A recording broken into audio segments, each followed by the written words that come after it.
مفتی صاحب کے YouTube channels کو سبسکرائب کیجئے اور ان کے تازہ بیانات کے ذریعے اپنی علمی، اصلاحی اور فکری آبیاری کرتے رہیں۔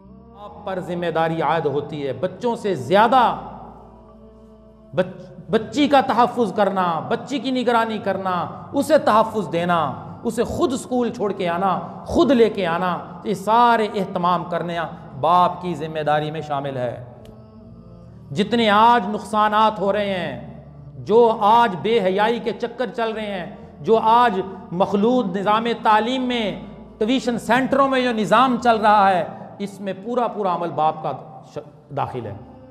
باپ خود چھوڑ کے آتے ہیں، اسکول کی تعلیم کے خلاف نہیں، انتظام کے خلاف ہیں کہ جو انتظام چلے یہ ٹھیک نہیں ہے۔ اسکول کی تعلیم اپنے بچوں کو دلوائیں، بچیوں کو دلوائیں، ضرورت ہے، لیکن طریقہ کار اسلام کے مطابق ہونا چاہیے، حدود کے اندر رہتے ہوئے کام ہونا چاہیے۔ اگر جتنا نقصان ہوا ہے، اگر نقصان ہوا تو باپ سے پوچھ ہوگی۔ اللہ کے نبی نے فرمایا تم میں ہر شخص نگہبان ہے، تم میں ہر شخص مسئول ہے، پوچھا جائے گا اس سے، اس کے ماتحتوں کے متعلق سوال ہوگا کہ تربیت اولاد کی کیسے کی تھی۔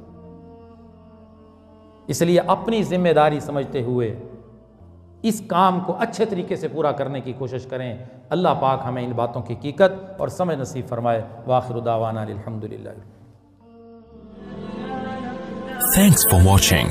Don't forget to like, comment, share